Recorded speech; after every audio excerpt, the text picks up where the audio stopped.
Welcome back, everyone. Shoot, there it is. We had a nice little break. Hope you enjoyed all of those video messages. Thanks everyone that sent in a video message that couldn't be here today.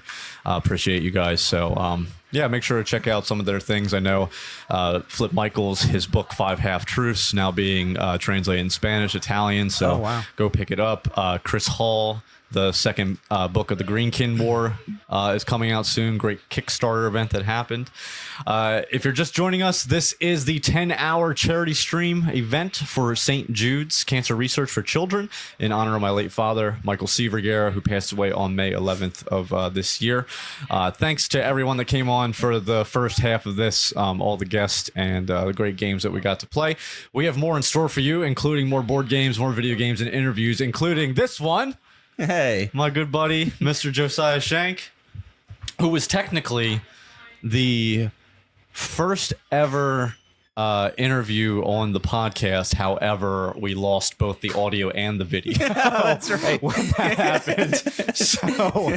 So we came back. He did it again. He was then the fourth guest on. I forgot about that. We talked about a little bit about bipolar disorder. We did on the first one, and then he was gracious enough to come back. We talked about kind of spiritual abuse in the church and things happening there.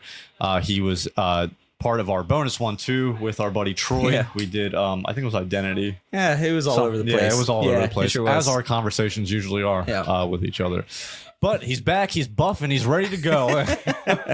Yeah, something like that. We got to catch up last week, was it? Yeah. Yeah, we got to catch up last week. We haven't seen each other in a while.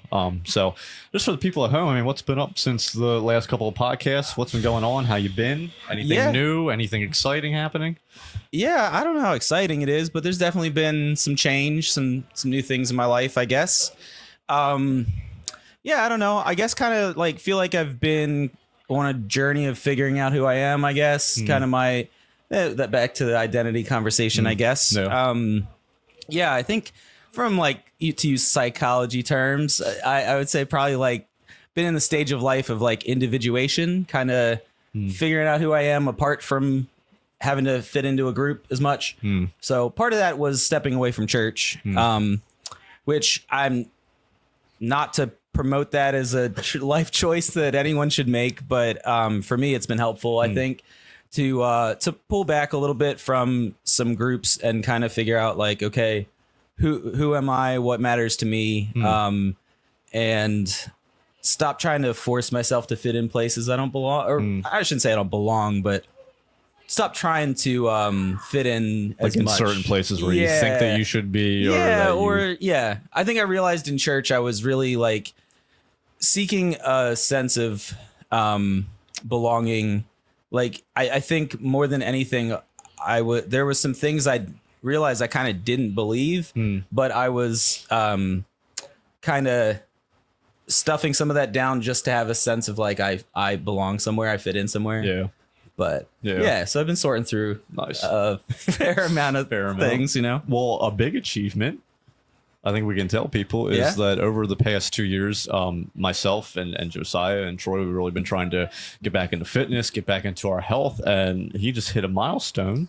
Oh, yeah. The other day. I mean, let's brag a little bit. All right, we can, I guess. I mean, it's not I'm still working toward what the actual milestone, but I mean, this is a very big step. Yeah. To I squatted 475. I was pretty excited about that. Yeah. I'm trying for 500 by the end of the summer, so we'll see. Yeah.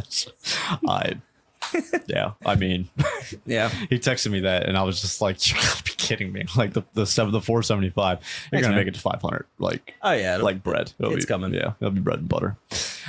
So when we last talked, we talked about spiritual abuse, but let's go back to kind of the first conversation that we had, I guess second conversation that we had. How have you been since, talking about bipolar disorder? I mean, I know you've been very big advocate throughout the years, trying to just inform people of what it actually is. I know one part of our conversation we had when we first is like the movies will portray it as like this out of control person that's stealing cars and right. How has that been for you to be able to relay that to people since then? I think with mental health in general, fortunately I think we're at a point where it's becoming less taboo to talk about mental health. which is good. Yeah, I find that there's just a lot of people I bump into where those conversations kind of come up organically, I guess. I think for myself, especially maybe over the past year or so, I've been working through things that initially I think like I would have just I think when I was younger, the label of bipolar was kind of helpful because it was like, okay, there's a name for this. This is something. But now, having had that label for a long time, having taken medication for a long time, I think I'm at a more stable place in life. But it's also allowed me to now like work through some of the trauma and the things, the underlying things that have worked either hand in hand with bipolar or maybe even brought what initially brought the disorder about. I don't know, but more so for me over the past year or so, like I feel like I've almost had to work through different resentments.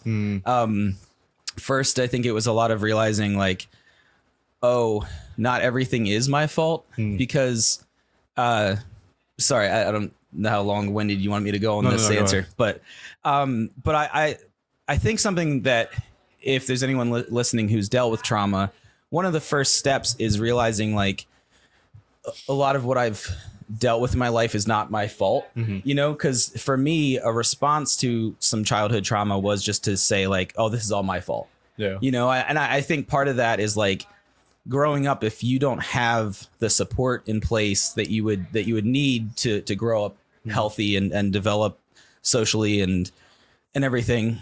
I think as a kid, you don't know that that's not your fault. Like it would be too terrifying for like a young child to say like, hey, my parents are not fit to care for my emotions, you know?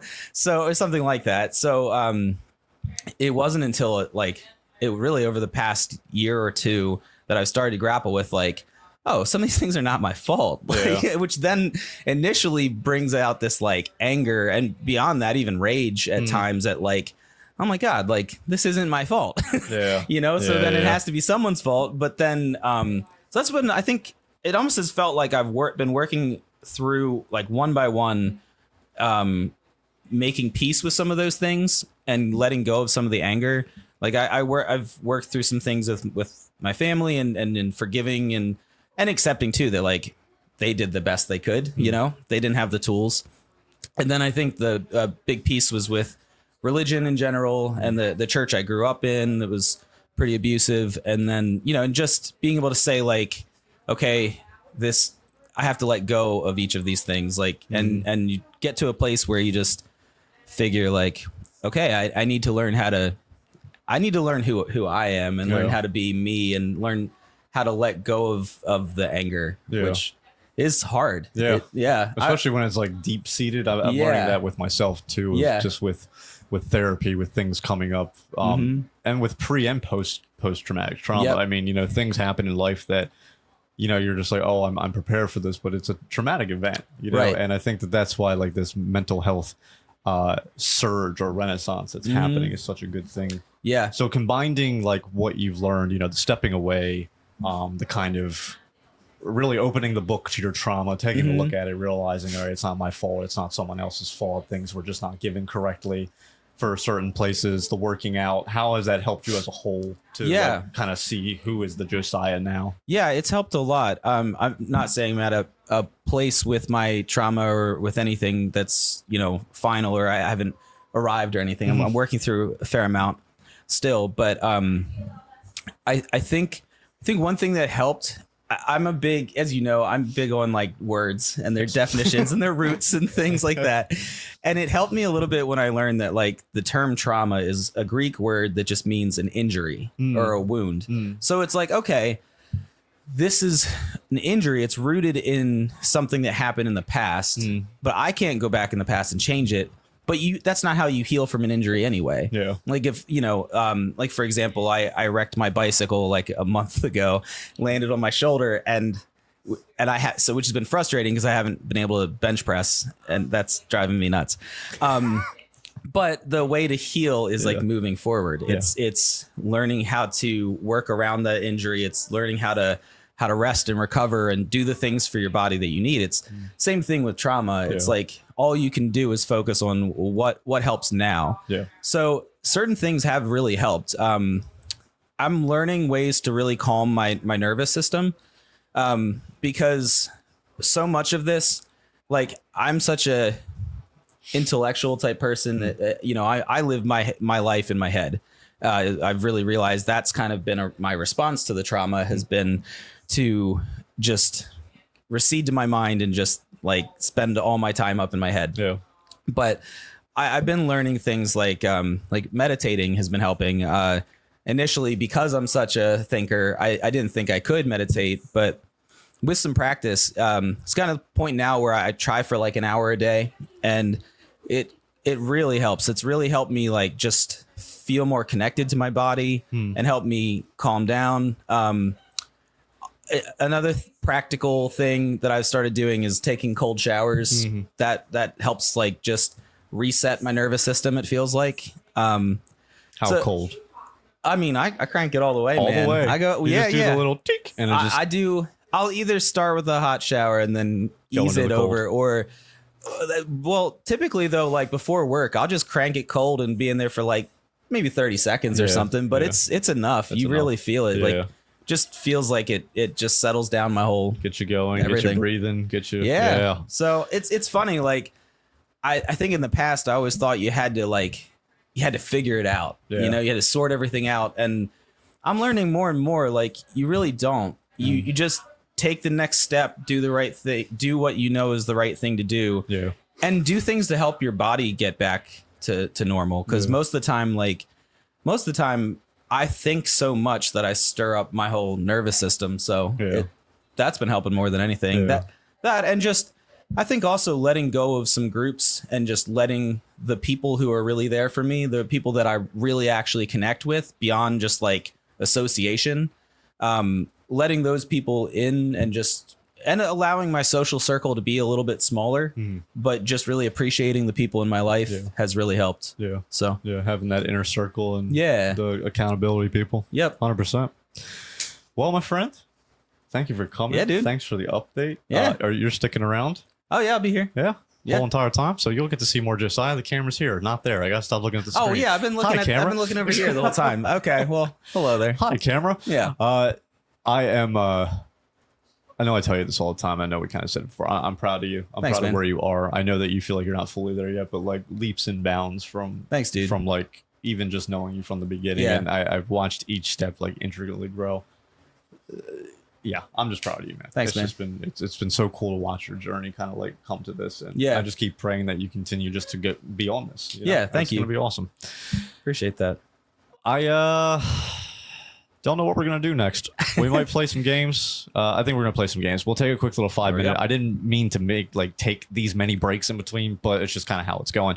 We are having